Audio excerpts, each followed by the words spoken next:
want you to make me think harder about the situation. Like I said, there's still some. Like I said, I still feel like maybe he should at least know that the ball is different or whatever. But you made it clear that he if it wasn't him, should he have taken that much of a fall for it? I think they scrutinized him for just association. And I think they did it because of Roger Goodell with this power trip. He's got to make an example.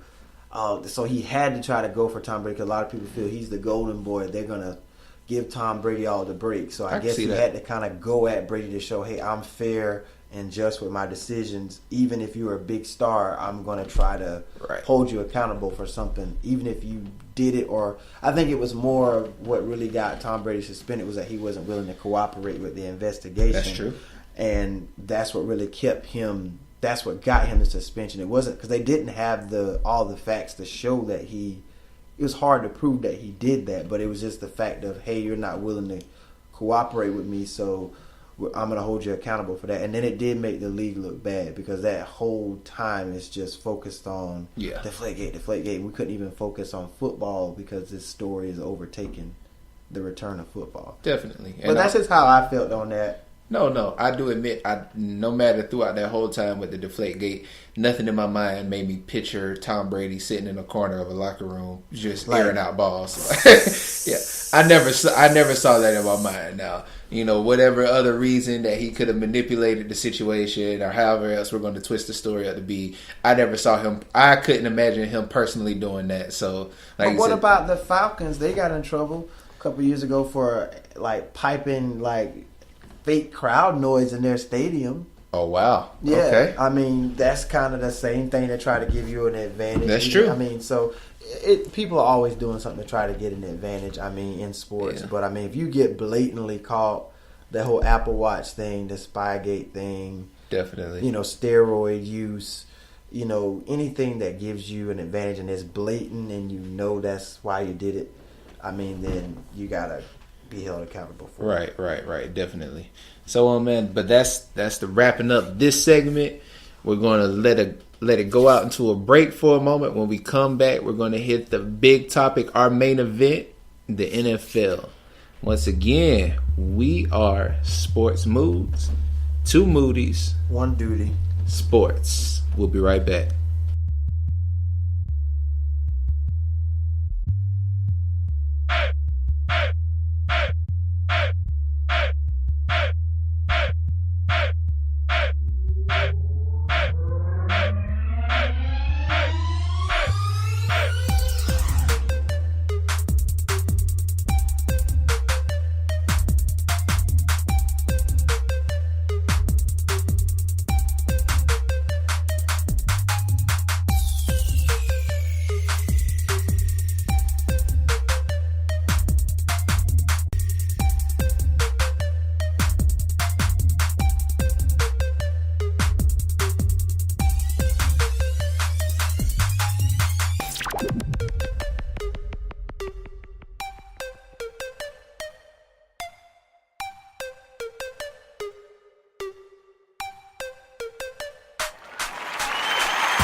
Welcome back, guys. We are wrapping things up here with this week's version of Sports Moods, 2 Moodys, 1 Duty, and that's sports. We've already covered everything from the WWE.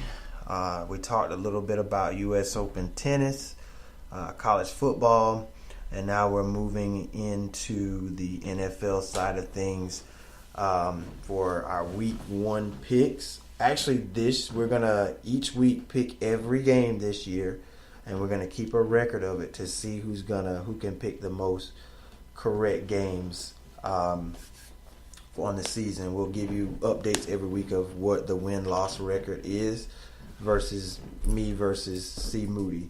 Going into it, we did do our Super Bowl picks last week. If you missed it last week, we know CJ is a huge LA Rams fan, so he didn't pick them to go to the Super Bowl, but he did call them to go to the NFC Championship Trust game. the process. That I don't really see it, but I'm gonna let him believe. So please, I think his Super Bowl pick last week, you said Dallas versus New England, right? And you had Dallas coming out. Winning. It's going to be the Tom Brady story. It's the suspensions are going to fuel the team, and it's going to make them come. Have this tremendous comeback season. If they do follow through with this Ezekiel 6 games, which it looks like that's what it's going to be, 6 game suspension.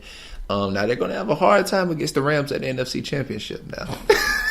You can't even say that with a straight face. Man, that just put me in a bad mood. No. I'm in a bad mood. Hit it one more time.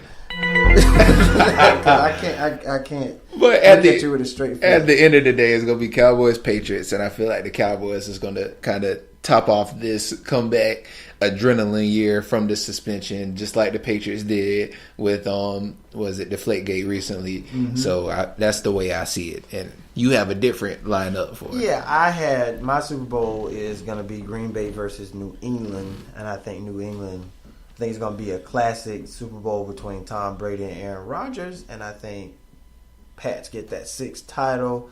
Tom Brady rides off into the sunset, which you feel like is not going to be a Peyton Manning type year ending. Now, if New England doesn't win it, they'll at least get to the AFC Championship game and possibly lose there if they do lose. But I have them going all the way to win it. Green Bay could very well knock them off because Aaron Rodgers is, as Stephen A. Smith like to say, a bad man. Definitely. He is a bad man, but I just see New England winning. Of course. And I can honestly say I do like your pick. I like the aspect of a quarterback shootout between Aaron Rodgers and Tom Brady. These are 2 of the top tier quarterbacks of our league right now. And even if the Patriots lose, the idea of Tom Brady leaving after this win, even if the Patriots win, the idea of Tom Brady riding off in the sunset with one more win, although he'll have 6 rings, but him finally leaving puts me in a good mood. Why you gotta be petty, man? I'm sorry. The hate is real. It really is. I must admit. It finally gives you guys, other teams out there, a chance to win. If go ahead and let him get his last one so he can get on out the way, and then maybe whatever it takes, your teams can win. Maybe your Cam Newtons and your Matt Ryans, and Aaron Rodgers can add a couple more Super Bowls or whoever your teams are out there. Right. So we got a rundown. We do want to give you guys an update if you're not aware of Hurricane Irma. Is going to possibly be impacting the Florida area. So we're going to postpone the Tampa Bay Miami Dolphins game. So that is going to be a game that's going to be made up later in the season, just due to the hurricane potentially hitting very soon. Our hearts go out to anybody who's going to be in that path. I hope that that there is enough evacuation routes, shelters or whatever is in play. I know that being as catastrophic of a hurricane as it intends to be, that is going to be a lot of devastation. I know it's already impacted a couple of islands along the way. So, man, our hearts and our prayers should go out to all these people who are in the path, and the possibility of those who are going to be in the path, ourselves included. There is still a possibility that it could hit along the East Coast. So just be prepared if you have time. And for those who are in the midst of it, man, our hearts are out, man. And hopefully that, everybody can come out of this at least safe, despite the material things. Yeah, and also, too, with the families, our hearts and everything still goes out to those affected by Hurricane Harvey. Definitely. In Houston, Texas, Louisiana area. I mean, they got hit pretty hard, and they're still going through some things right now. So just kind of give you a moment to just be thankful for the things you do have, and just, let your hearts and prayers go out to those people, because sometimes, we all work hard to have the things that we have, and sometimes Mother Nature, has plans for us that we can't stop, and we just have to endure it and just try to get through it. So our hearts and, prayers and everything goes out to all those affected by Harvey and all those that could be affected by Hurricane Irma. So moving on from that, NFL season will kick off tomorrow night in New England, Gillette Stadium. Banner night. I was going to put a good effect until you said banner night. Go ahead. But it's banner night, so that puts me in a great mood. I know it puts you in a good mood. I'm in a great mood. Because I get to see them unveil the 5th, flag of the Super Bowl. When we win in the Super Bowl, we always beat an animal. You notice that? We beat a ram. We beat a panther. Oh my god. We beat an eagle. We beat a Seahawk. We beat a falcon last year. So I mean, it's just something about animals when we play animals in the Super Bowl. This is why y'all going to lose coming up because y'all going to face a cowboy. They say the animal. Well, Patriot versus Cowboy. That'll be a good match. It's America's greatest game right there. Yeah, I think so. So yeah, we tend to do the animals pretty bad. I must let you know that was truly disrespectful. I'm sorry about that, man. I mean, you guys started it off. We wouldn't have 5 without the first one. I mean, you can't have 5 Super Bowls without winning one. Shots fired. Yeah. That's supposed to be a gunshot. I know it doesn't sound. It sounds more like a laser, but it was supposed to be a gunshot. So, but it is banner night, so we get to see, the Patriots unveil yet another Super Bowl Thursday night. Tomorrow night kicks it all off. We're going to have the Kansas City Chiefs, a team that really accomplished a lot last year under Andy Reid. He's actually done really well there over the past 3 years. We did play them in the playoffs the year prior, and so they're back.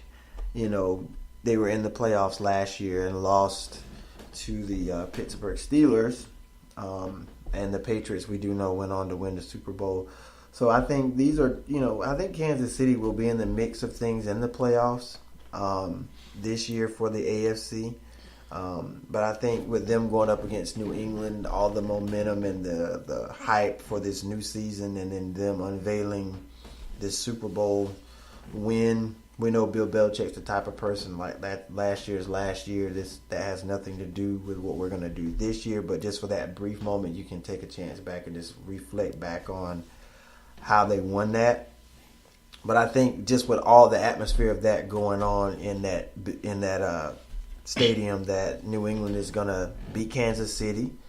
I think it'll be a close game. I think if anything, New England will pull away late if they do blow them out. But I think it'll be pretty close. We do know the Patriots don't have Julian Edelman. We just learned that Danny Amendola got injured earlier in the preseason game, the last one of the preseason, returning a punt. So he's got Brandon Cooks. I think Chris Hogan is going to get a big push now, knowing that Edelman and Amendola is out. Gronk is still there. And you still have Brady and Belichick. I call them the killer bees, and you just can't get past those guys. I think they will win that opening game. No, I must agree with you. The Patriots, as much as I hate to admit it, I mean, they're a great team. Tom Brady's an excellent quarterback.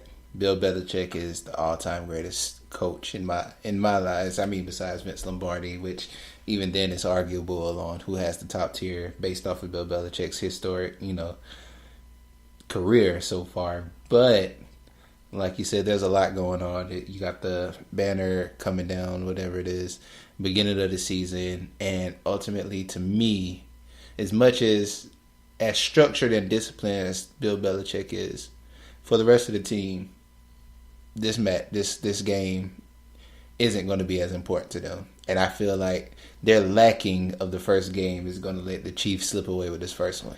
So I'm giving the first win to the Chiefs on this one. Okay, that's a bold prediction. That's CJ's bold prediction. CJ's bold prediction. Let me give you some soundbite. Oh, not the. Yeah, because that's what it's going to be. Once you notice that their bold prediction didn't work out for you. Okay. A little storm. Another one. Yeah. Like maybe I should have rethought this. Yeah, I should have thought that over.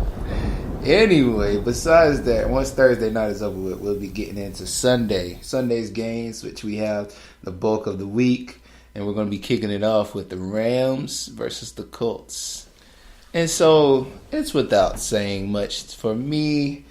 I'm going to give Rams this. Not only is because I'm biased towards my Rams, but as Demo was letting me know earlier, I mean, the Colts are without Andrew Luck right now, which I mean, that was really the head of what's going on. The Rams have been having a stellar defensive team altogether. And without a quarterback, I feel like they're going to take advantage of whoever's in their way. The quarterback issue for the Rams is my biggest thing for me, I must admit. So I'm hoping that, we